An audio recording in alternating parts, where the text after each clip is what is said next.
This is the Educational Triage Podcast. Welcome. We invite you to come along with us on an exploration of interviews, issues, and other exciting and relevant topics in education, especially alternative education. They say alternative education is a laboratory for mainstream education. Why?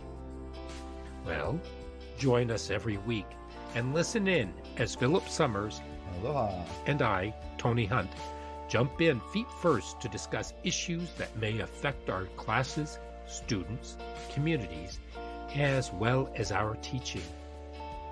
Please subscribe if you enjoy and find relevance in what you experience here. And if you haven't left a quick review, please do. We appreciate your candor and insights so we can improve as we move forward. Now, let's see what's on board today.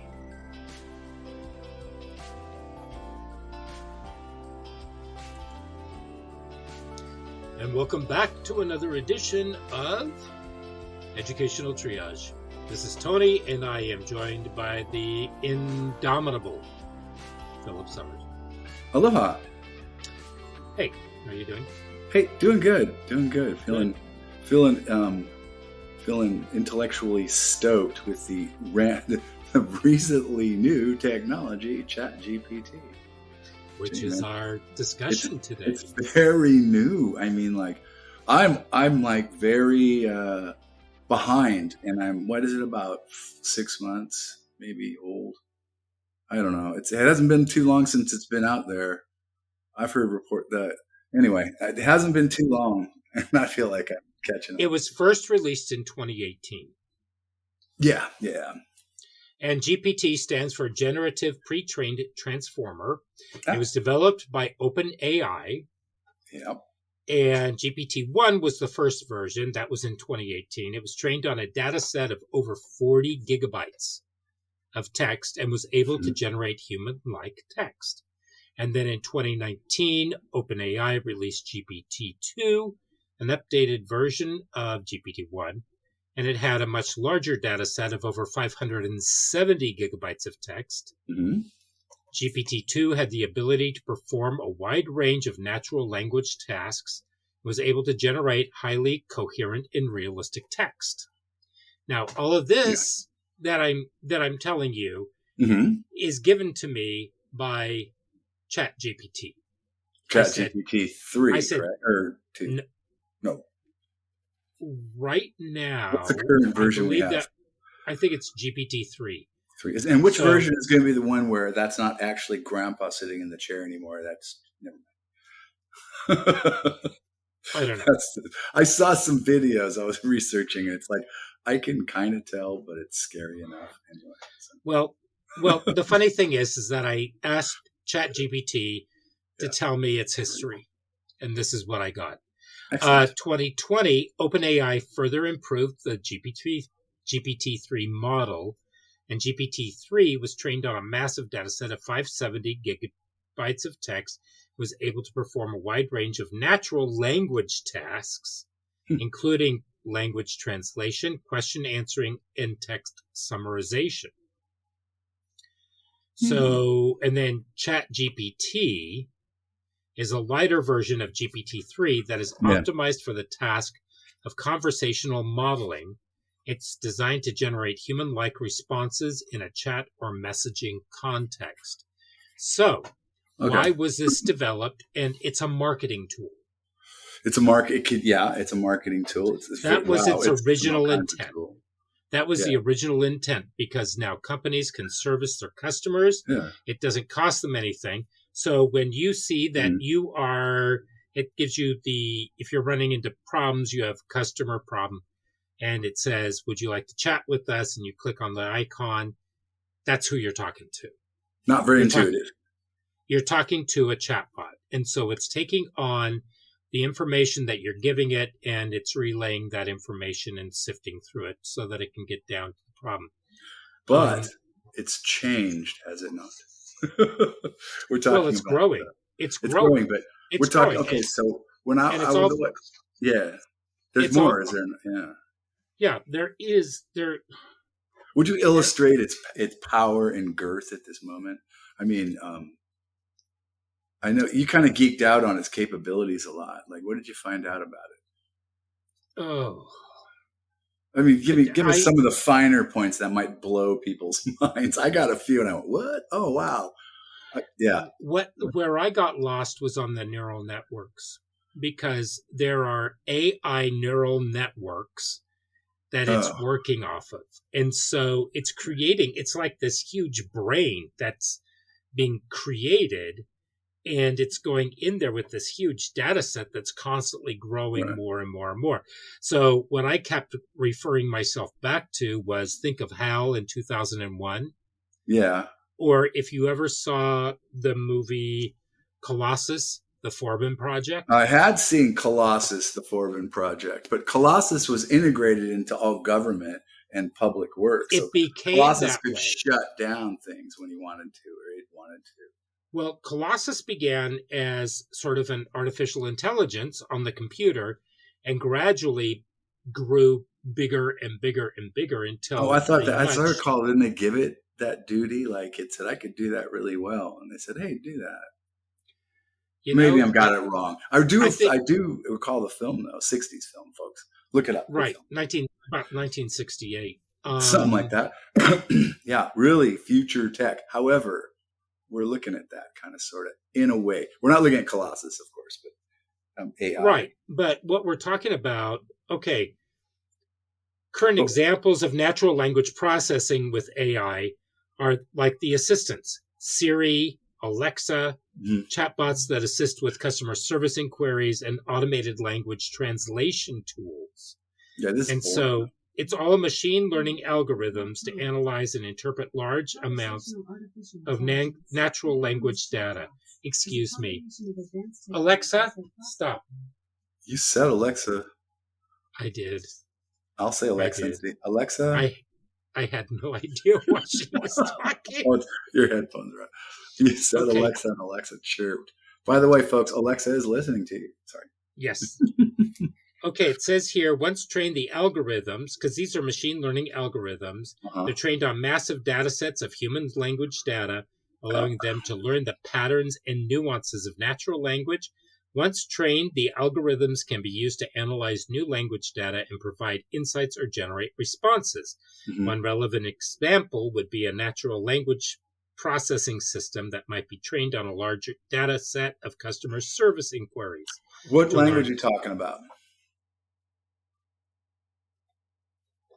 You said a language. Just to clarify for our audience, what language are we talking about? A natural language. Natural. So that could be Kiswahili. That could be all the dialects of some African. Okay, yeah. It could be any language, right? Any language that it's familiar with.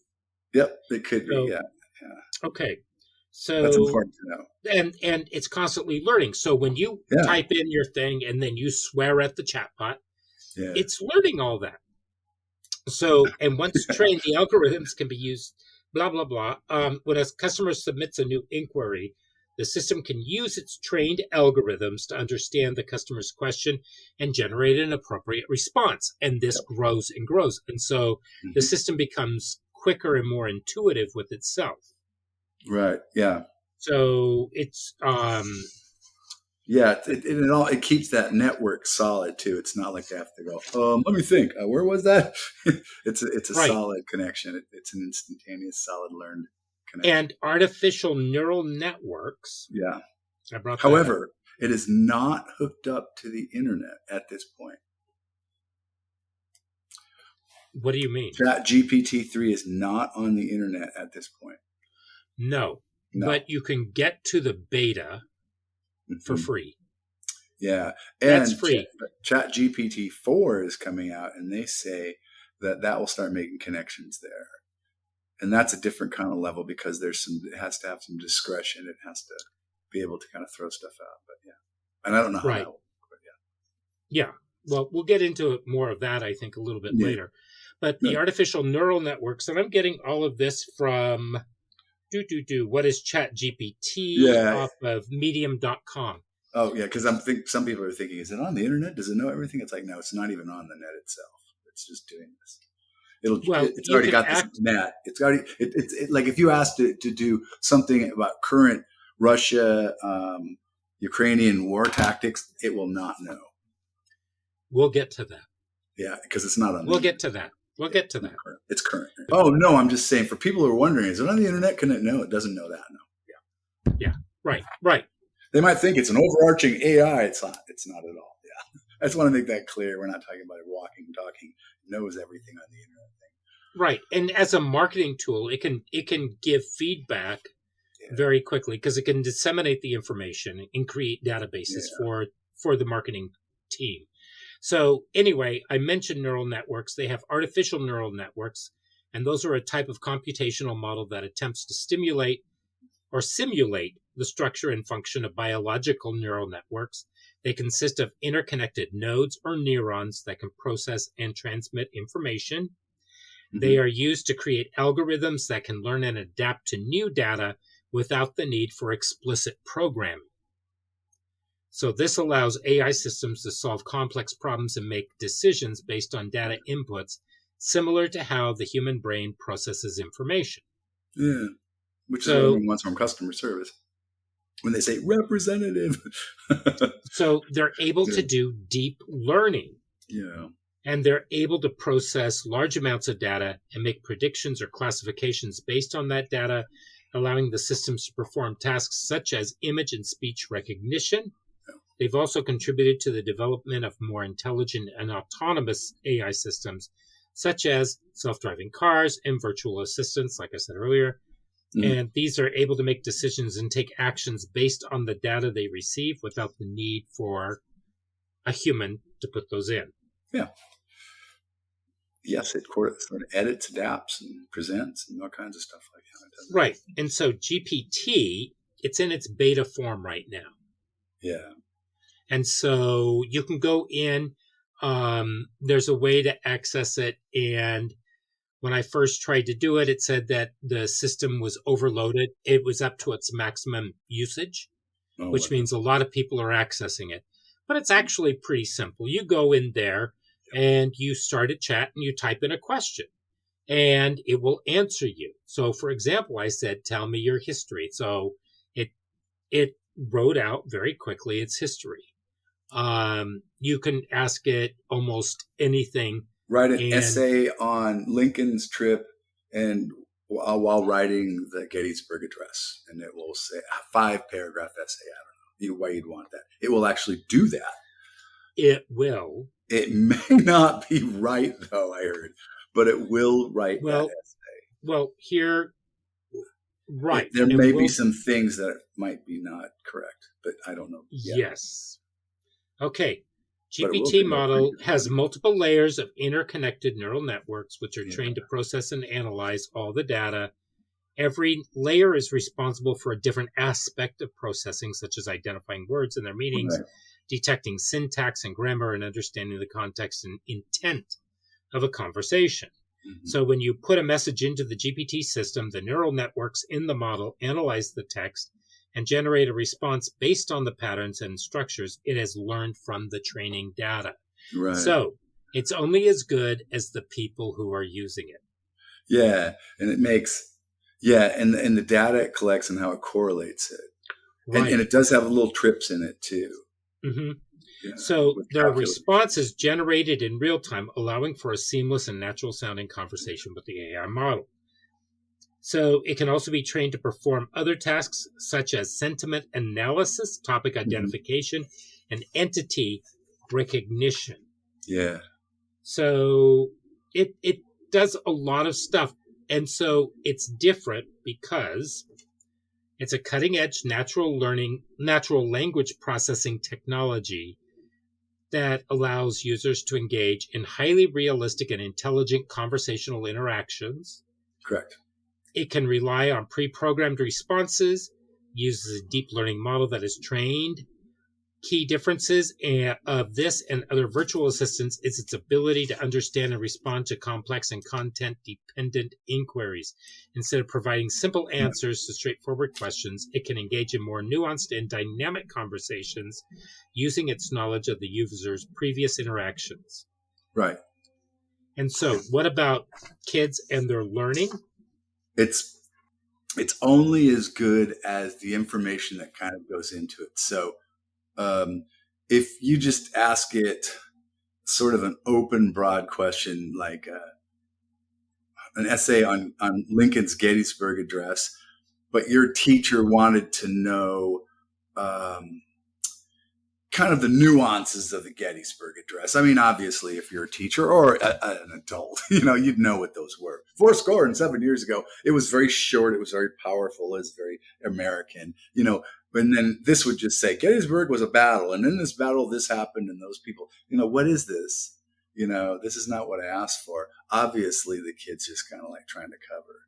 And the teacher has a couple of there are a couple of things. Yes, there is. We could talk about that too, but I'm saying that it's only as good as you give it. So if you're just like a mathematician, you're trying to work through, some proofs, and you're at that level, you can go there and go, am I going to? Because I actually saw, this is an idea that Windows likes so much they bought it, and I saw the CEO, Mr.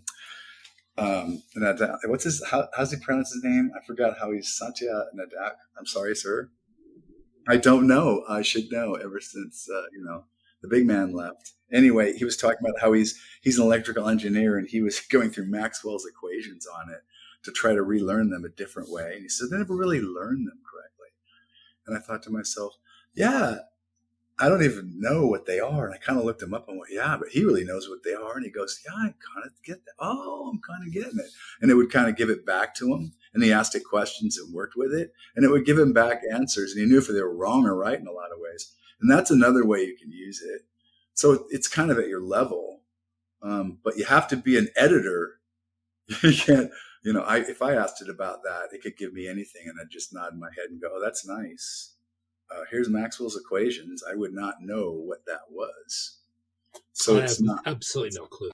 Well, yeah, I have no clue either. It's like a panacea of all knowledge. Can you do your math with it? Yeah, but can you do math?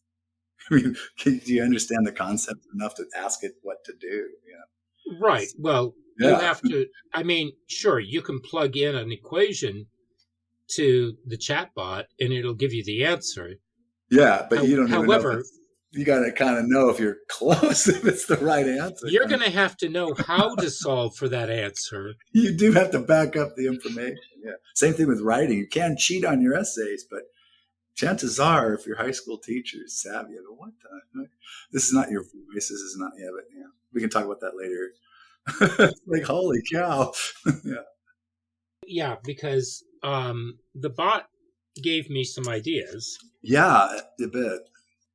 Did you have some writings on those ideas? Examples per se? I don't. Well, when we get to Zero GPT, and everybody's saying, "What's all this GPT?" Don't worry about it. Zero GPT may be your salvation in many ways, and it's free. And it's free. Yeah. And so the strengths of ChatGPT is that it can generate human-like text. Mm-hmm. It has the ability to understand and respond to a wide range of topics and questions. It has the ability to perform well on a variety of natural language understanding tasks, such as language translation, question answering, the ability to generate text in a variety of formats, including chat responses, news, articles, and fictions, the ability to handle context and maintain coherence in longer conversations. Also, for teachers, it can help those with communication disorders, such as autism or aphasia, by providing tools for more effective communication. For example, it can provide predictive text or assistive writing tools to help individuals with language impairments express their thoughts and ideas more clearly. May I express this? This is a fun one because I was Mr. Visual Guy. Many of those YouTube videos I kind of pop up and they come up, and I can tell when they're sort of quickly produced. They've been recently produced, and they mispronounce foreign words horribly. Mm-hmm. Mont Sainte Marie. It's just like it just goes through like, that's an artificial voice. it's an animated thing, and it's an artificial voice, and there's subtle mispronunciations that most of us know, and it just blows through them. And there even may be like foreign words that are just blown through as English, that sort of thing. And I found out that a lot of them are done through ChatGPT. They're sort of put together a little cartoon on the history of like World War II battles or something. And it comes up with this little cartoon. And I thought, wow, if you could do that, hey kid, come here. I can explain this concept like this and then do a cartoon on it and compete with the cartoons. If you got good at that and you had ChatGPT zone in on what the points were, quite a learning tool. You know, your own personalized animation studio. You could be my teacher on the blog. Okay, that is getting into another app that's called Dolly. Yeah. DALLE. Yeah. And Dolly Yeah. will help you transform art.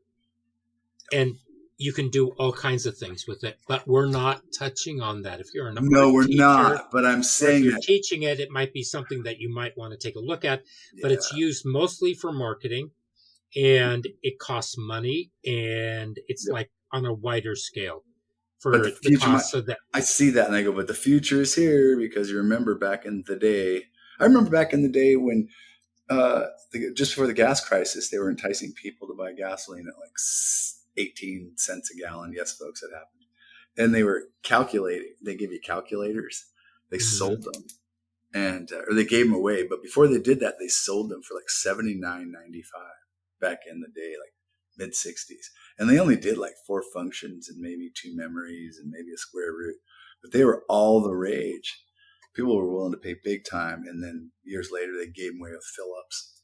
It was funny.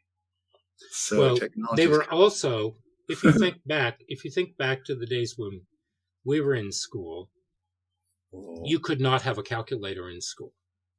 There was no such thing as that. No, I guess there was, but no, you couldn't have it because all of us. They didn't want, because they saw it as cheating. If you wanted to use a slide rule, that was fine. That's now, fine.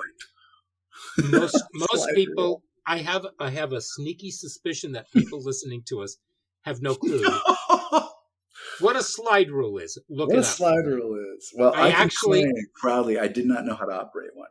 Really? Oddly, maybe about 25 years ago. Yes, people, I'm that old. One of my professors at Portland State University looked at me and said, "Hey, I found these slide rules. You interested in them?" And I said, "Hey, yeah." Oh, wow. So I took them to school, and my students went nuts with them. And so I passed them out. Put them through their bike spokes? Oh, no, that's wrong. But here's taking you back, right? Here's the wild thing. Calculators at that time were incredibly expensive. Yeah, they were. Yeah. When we say $79.99, that was not today's $79.99. No, like, that would be more like $200 or $300. It was like $250, yeah. Like $295. Yeah. And so there was an equity issue with that, and not everybody could afford that. Even I was at a private school. Most of the kids in my private school, their parents weren't going to spend that. And we had a number of people who couldn't afford that. Slide rules were fine because you could go down to the store and just pick one up. It was not that big of a deal. And they're kind of technical, And the astronauts had one. Mm-hmm. That's how we went to the moon, folks, on a slide rule. But they're kind of a blast to use, you know? And they get the job done. Right. But we digress. Hey, everybody. How are you doing? I'm just here to remind you to hit that subscribe button and also to share this podcast with your friends. We are now in over 41 countries around the world, and we are growing. We don't always hit it right, but we still have a conversation that is relevant to the policies and what's going on now today in education, and especially alternative education. So we can only grow and we can only do better if we hear back from you. So be sure to leave us a review and send us an email, educationaltriage@gmail.com. So back to our show. But we digress. And now, but that's kind of my point. This whole thing's blowing my mind because it's my whole Moore's law. It's like doubles with capacity and speed every 2 years. And we're going, hey, wait. We're good. We're trying to catch up. It's like, and teachers are going, oh, students are going to cheat. And like New York Public Schools banned it. They completely banned it just at the first of the year, but that can't be done because they got to teach it because that's what the market's going to want to use. So that's a job skill they can't avoid, just plain there. A couple of episodes ago, you brought up something because we hit on this, and you brought something up that I want to revisit this today. And, but we'll get to that because what I want to do is I want to finish with how it can be of service. Yeah, in definitely. The classroom. So the imagination. Right. It can convert text to speech. Yep. So people with visual impairments or mobility impairments are able to access written materials through audio. It can help those with speech impediments by converting their speech to text so they can automatic captions for videos or audio descriptions for images. And enhanced learning experiences. So it can help people with learning disabilities by providing personalized learning experiences that take into account their individual needs and abilities. For example, it can provide tools for organizing and summarizing information or visualizing complex concepts.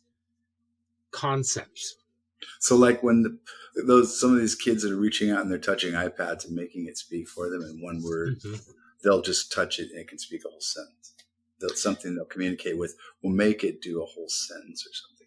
I'm sure there'll be an interaction such as that. They'll be able to speak right through it. Boom. In voice, angry voice. I don't want to do that. Hey, okay, I'm sorry. It'll just be exactly an emotional and motive sort of exchange. Yeah, it's incredible. Now, the weaknesses for education, lack of domain-specific knowledge. It has been trained on a wide range of texts, but it may not have the same level of expertise in a subject specific as a human expert. In other words, it can scratch the surface. It can't delve deeper into it, most likely. Can't be everything for everybody. Right. In every subject. It can't understand context. Well, it has difficulty understanding context. Context about, It may have difficulty understanding the context in a question or a conversation, especially when it's not sure about the topic. Oh, like, let's eat grandpa or let's eat grandpa. Yeah. Yeah. Or eat shoots and leaves. Eat shoots and leaves. Yeah, that would be it too. Lack of understanding of a student's background knowledge. Now, this is great. Yeah. Because it may assume that the student has a certain level of knowledge and it can provide information which may be way too advanced or too basic for the student. And too many times have I received papers from students. Yeah. And I can go through and I'll just pick out words and I'll say, these are really interesting choices of words. What does it mean? And if they give me a blank stare, or if they look at it and they hem and haw, they didn't write it. But yeah, he spelled obsequious correctly, but what does obsequious really mean? But once again, we're going to talk about this a little bit later. It's true. There's a lack of ability to personalize the learning experience. It doesn't have the ability to personalize the learning to the individual student, so it can't adapt to their learning style or provide different levels of support. So where you, Philip, might be working with little Peter Pumpkin Eater over here. I worked with bigger pumpkin eaters, but go ahead. Okay. But anyway, so you know the kid. You have a relationship with him. Yeah, I did. Yeah, that was good for that too. So really ChatGPT doesn't have a relationship. So if anything is based on anything relational, it fails. Yeah, that would be one of the reasons that education's kind of failing too. But go ahead. Yeah. I mean, the Yeah. relationships aren't working either. So it Huh. can. Yeah. It has a limited ability to provide feedback. It can provide general It only feedback. does what you tell it to do. Yeah, it Yeah. does what you tell it to do. You can, if you're smart, you can say, no, take a little less language off that. The professor knows I don't know those words. I don't know. You could actually do that, but you'd have to be a really smart cheater. And to be a smart cheater, you'd have to be a smart person. You might as well just find a different way to make it than go to college. Right. So Honestly. okay, so now let's get into the nitty gritty. And this is what I think that where you've been jonesing. Yeah, it just blows my mind. I just Well, can't get over it. It's like, but expansive. think of it. This is a new technology. People were they were flummoxed by the calculators. They were flummoxed by the personal computer. Then came Netscape and the internet, and then Yeah, came Google, and then came Wikipedia, and then came yeah. all these others. And if it's sort of like when the educational system finds out about it, it's too late. When parents That's true. Yeah, when yeah. parents find out about it, it's too late. And so students have already been using these in order to do their papers, to do a lot of their work. I mean, your students could actually be coding because it will help with student coding. Yeah. It will help That. you Yeah. if let's say that you're a business teacher and you have a marketing class and you say, okay, come up with 10 different ways of marketing. Give me a topic. Give me something. Marketing. Yeah, just give me a topic of something that you want me to 10 ideas Mountain on resort. Mountain resorts. 10 Golf. ideas 10 ideas to market Oh, a golf well, that's resort. too. A golf No, resort. that's too easy. That's too. Well, go ahead. Yeah, go ahead. No, Okay, how about golf resort. the? I'm just Yeah, typing it in. everyone Okay, loves it's those. already giving me hosting Yeah. golf tournaments and events, partnering with local golf clubs, offering discounted rates to their members, creating packages that include golf lessons, utilizing social media. It's already up to 8. Now it's on 9, and then I've got 10. Who needs a board? No, I'm sorry. That's So awesome. Here's what I'm thinking. Like you get into education too, and basic knowledge is starting to be a thing of the past. It's like the whole. How can I say this? I don't This know. is just it's kind of the whole system doesn't understand that this is breaking it. It's like when the schools try to ban it, or they just look at it from an aspect of they're trying to cheat. What they don't understand is what they're using it to cheat at is just the standard that they posed for it. And that's really just simply the standard that limits it. And schools limit our knowledge by limiting the standards, the Common Core, which doesn't exist anymore. What we need to do is explode the model, and this does it. This takes care of the knowledge that kids need. We need to restructure how kids think, because they need to know how knowledge works, not what to know, not what knowledge to know. Because the concepts are all there, like state capitals. They don't need to know the state capital of every state. They need to know the concept of what a state capital does and how sometimes they differ.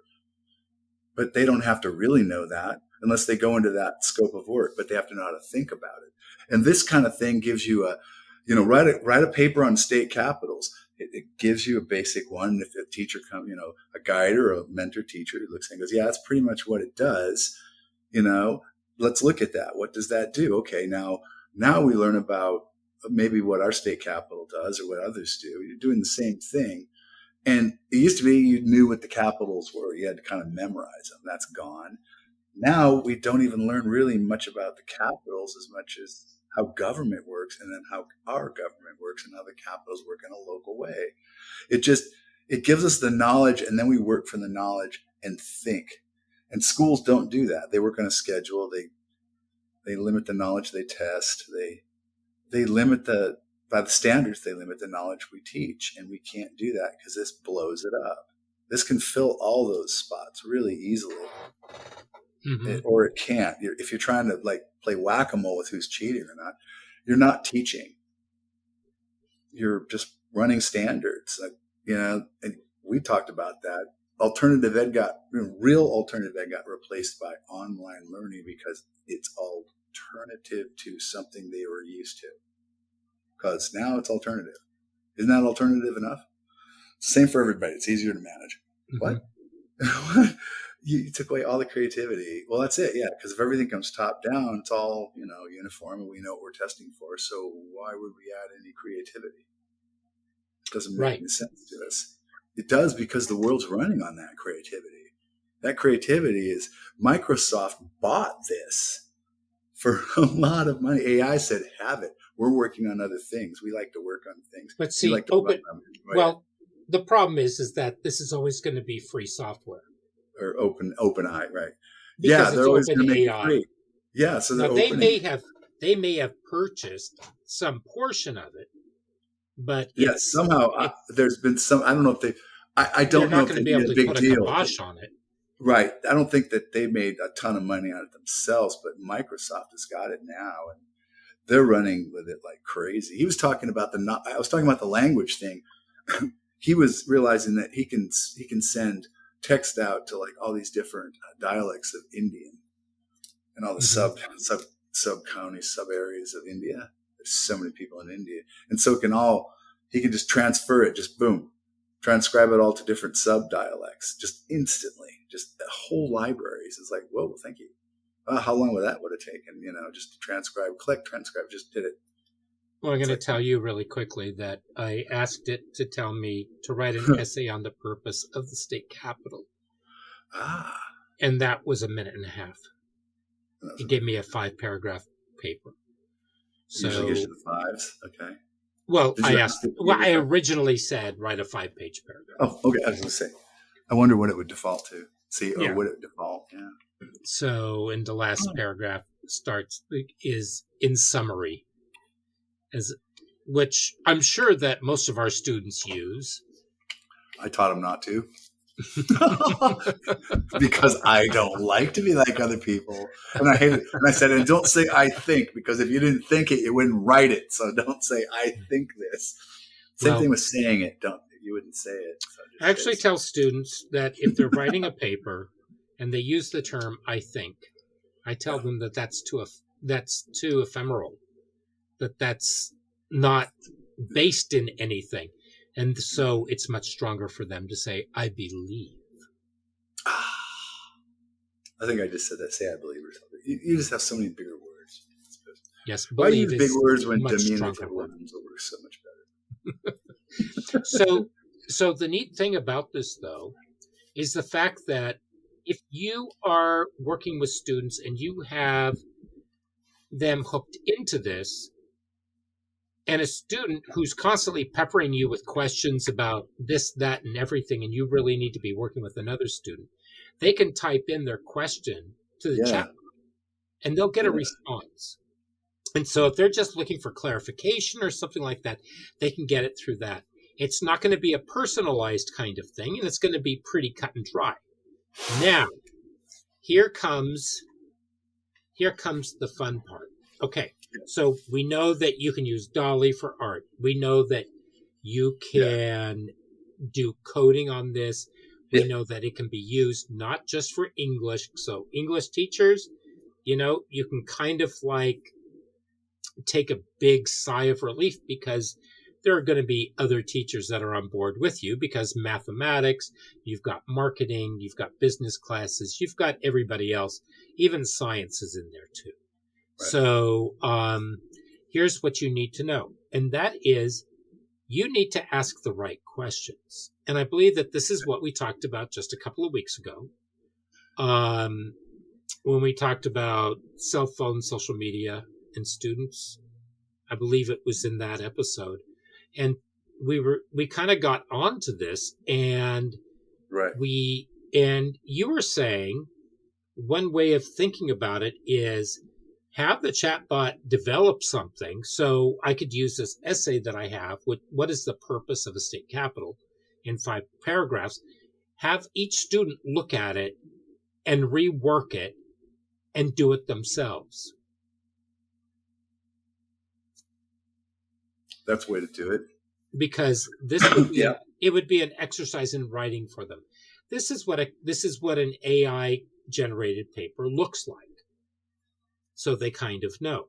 But they're going to have to twist it around, and maybe it's not the way that they would say it. So, Peter, how would you say it? Right. Well, I was thinking I would think I would refine that a little bit more. Try it. And try to say, God, right now, I want to say what I would love to challenge him and say, what's wrong with the essay? I mean, give him like an essay and say, okay, folks, I've given you this essay that student X has written, and it can be a chatbot. It can do it for me, for that matter. I've written so many essays in my life. I don't mind it doing the work for me. And say, okay, there are some mistakes in this sucker. There are some grammatical mistakes, and there are some content mistakes. It's history class, right? And I also teach a little writing. So you didn't know you'd have that at the beginning of the year, but I'm also an English teacher, and that's a good skill. So here you go. And so spot them both. And there's 30 of them. That's a good one. That's a puzzle now. Now it's like spot the content, and there'd be like definite rules about the content stuff. Mm-hmm. I don't know what those would be offhand, but they wouldn't be like what date is wrong. But we're talking about a concept. And I linked to like Lewis and Clark with like for example, the purchase of Alaska. That's a pretty blatant one. But they'd be like, what? Lewis and Clark in Alaska. Yeah, it would definitely be something that it would stand out in the essay. Well, that certainly would. Well, it might be the age of expansion, and just when we with the Louisiana Purchase, and and Seward, and when we purchased Alaska from the Russians, mm-hmm. It might be something from it content wise. It might just be something thrown in. I don't know. It could be just a little fact. It's been last year. So far, like 2022 and this year and 2023 have been like explosive years for science. Just yay. That's why I'm kind of freaking out about this. I'm going, now this is directly related to education. It should just break the mold. Because, when they're talking about, we're going to ban, they say they're not going to do it. And I just don't know how we can do this. We've got to figure this. We can't sustain looking at the future with a school system that wants to think like the 50s and move backward. It's gotten worse since I started. I thought it was going to move forward from the 90s and get better, and here's what it is. Move backward. Here's what it is. Yeah. When we're talking about alternative ed, we're talking about relationships. That's what everything is based on. When you take and for the most part, that's what mainstream is. What they have done in recent years with alternative ed is they've turned everybody onto the computer. And so everybody is doing a computer program, be it Odyssey, Ingenuity, Plato, whatever it is. And so a lot of that relationship that once guided alternative ed is being lost. Alternative ed should have guided mainstream ed away from mainstream ed. It was the cutting edge. It has to do with not understanding what it is that they're doing. Because and then you talk to how many superintendents and how many directors of curriculum and instruction, how many people actually understand what alternative ed is. They will laugh and they will say, of course I understand what it is. And they'll make it sound like it's kindergarten. But it's not. It's far more complex and nuanced than what they think. We're dealing with a huge group of students who need far more resources than they're willing to give. Yeah. And what they want to do is plop them in. They don't want to deal with them. That's what it is. No, they want to spend less or do whatever. And then they want to say that they're doing it right. Right. And they did do it right once. And when they were giving these kids, they were actually spending more and they were concentrating resources. And we had a lot. We had graduation rates of 90%. And when I worked for my bosses at that point, I can tell you the difference between the bosses I had when I worked outside of education and the bosses I had after she was gone. And they were bosses that were like, work hard and I don't care. But she was the kind of boss that, what's right for the kids. And I just got branded with that that way of thinking, and thank God, because that's the way to do it. 'Cause But otherwise, kids just smell it. But if you're there for their hearts and souls, then they'll meet you halfway. You don't have to kill yourself for them, but you have to invest. they're Yeah. actually spending possibly more for the students at this point without Yeah. understanding the concept Well, of somebody's getting the how money, and it's not the students. exactly It's a it's going business now, isn't it? it's going to educational corporations It's a business because now, isn't it? because Not they government. it's a corporation. Yeah, contractors. That's what we talked Corporations about. get the highest bid. Yeah, Right. businesses can do best for business any day. They don't do best for anything else but themselves any day. Okay. And government's not doing well. And we know better because it takes a lot to invest in kids, and it's worth it. Right. Sure. So And this thing is taken off. Yeah, because the kids really need the freedom on this. crawling back up the rabbit hole to the top. Yeah. Well, that's what I was going to say, because what we need to do with this is I was working at a school today. They had a culinary, there was an alternative program. It was about 110 students. It's kind of a new building, and they had a culinary elective. I think they had 2 other electives, and it had a nice kitchen, beautiful gas ranges. I mean, I'm not much of a cook, but it was beautiful. And I thought that's how you do it. When you got something you want to do with kids, invest in them as if they're adults, like theater programs that have a real theater, and they take care of everything. The kids have a lot of pride in that. And so this could come into play. This is going to be a part of their adulthood, and it's going to be a huge part of it because their imagination. This could be an adjunct. It could be something that you work with on the side, because it can be a tool that you're using to help you, not as a main, not something that's main. Because if you think or believe that your students are using it, what do you do to stop student cheating right now? You use turnitin.com or something like that, right? Well, there's something called OpenA Detector. They actually developed it alongside this one. It will actually detect it and give you a chance of how much it's been AI produced. They have that, but then there's also GPTZero. Yeah. Now, GPTZero is another freebie. You can try it. It's called the Classic. And I tried it. Okay. And it went viral on Twitter. Oh, GPTZero Classic went viral on Twitter on January 3rd, 2023, with over 7 million views. See, I told you, I feel like relatively new to this and like catching up. And it was like last November when it really started breaking open. It was someone who's actually caught in college turning in they turned in a paper that they'd written for him in, I think, November. Yeah. So I went, whoa. And then I realized that's about the time it really got started, noticed. And it's really, new. But yeah. So with this one, it said that it would like to have at least 10 paragraphs, and it would like to have X number of words or characters in there. Mm-hmm. And so I wrote a very short essay about Heidi and her lover, the goat, descending down the mountainside. And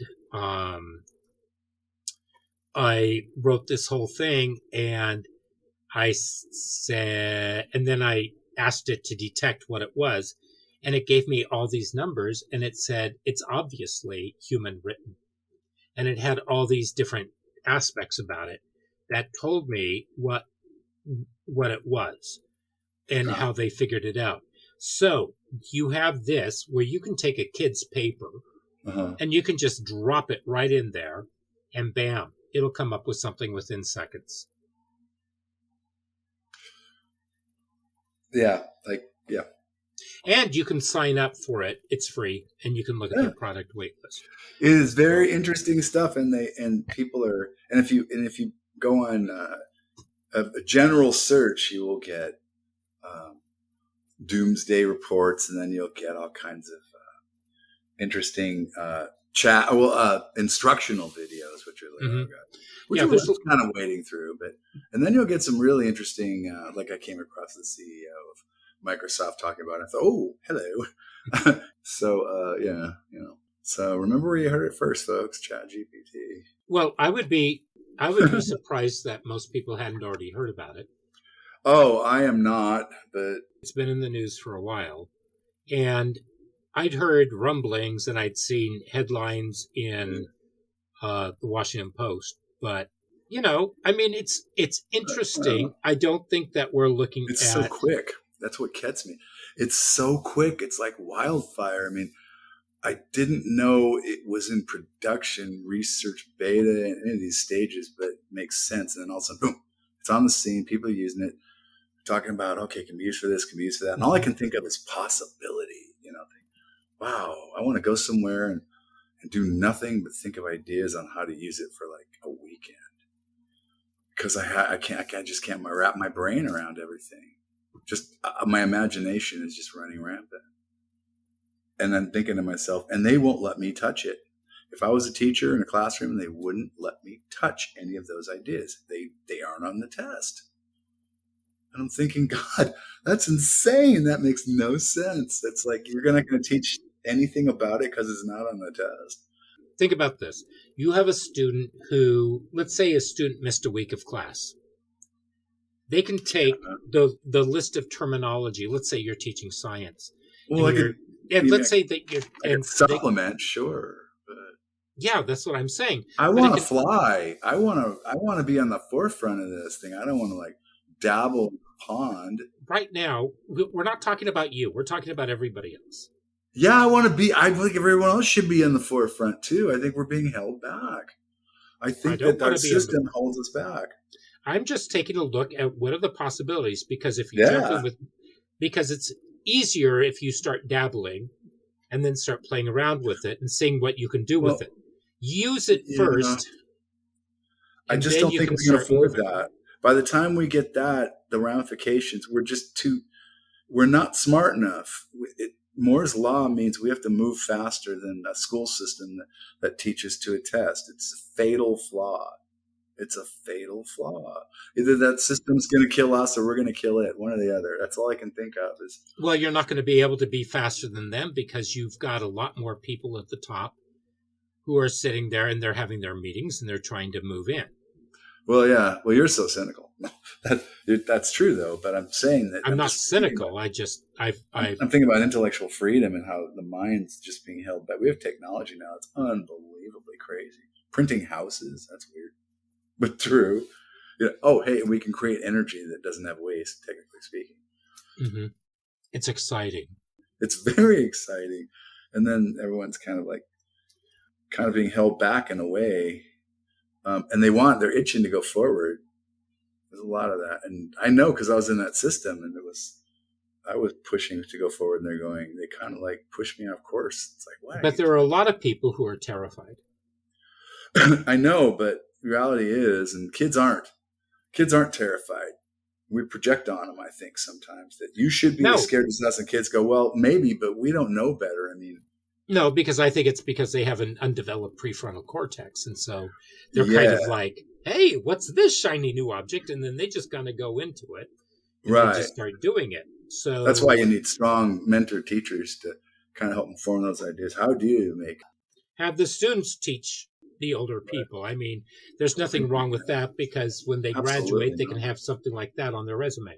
I absolutely insist upon them. You guys, you know how to do this. Please teach me because Hmm. I learn all kinds of things a little bit. I know a lot of things. Well, not a lot of things, but a few things very deeply, but I don't have to know everything. I don't have to know a lot of things deeply. Yeah. Kids Right. can show me the tech and show me how they edited that.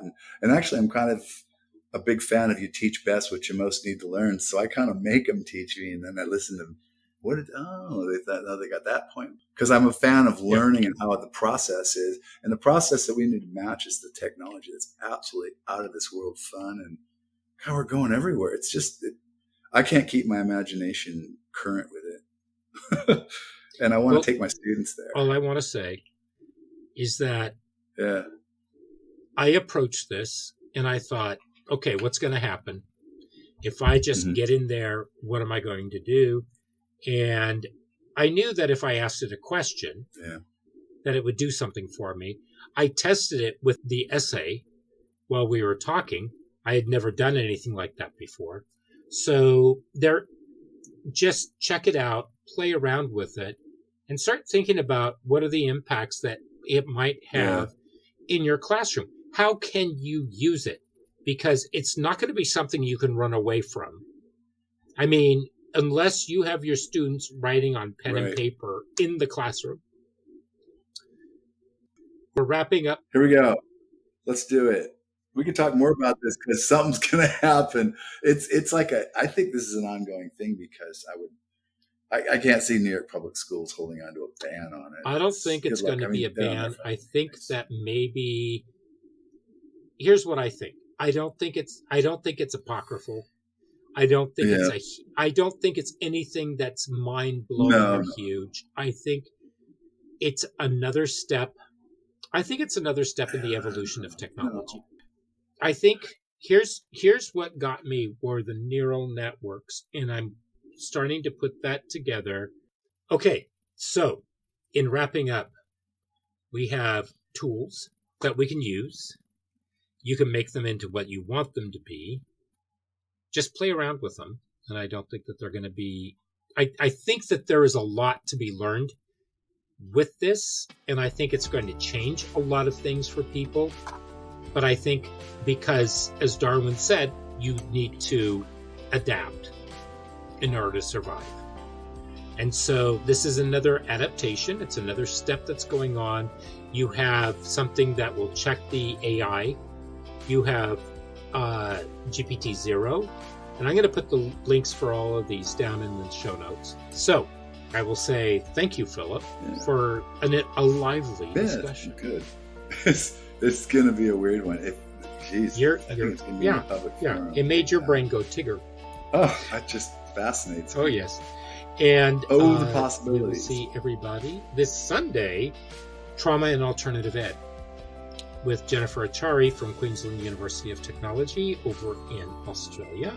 Classroom strategies. Anyway, so good night, Philip. Good night, Tony. And goodbye to everybody else. And we will see you soon. Ciao. Aloha.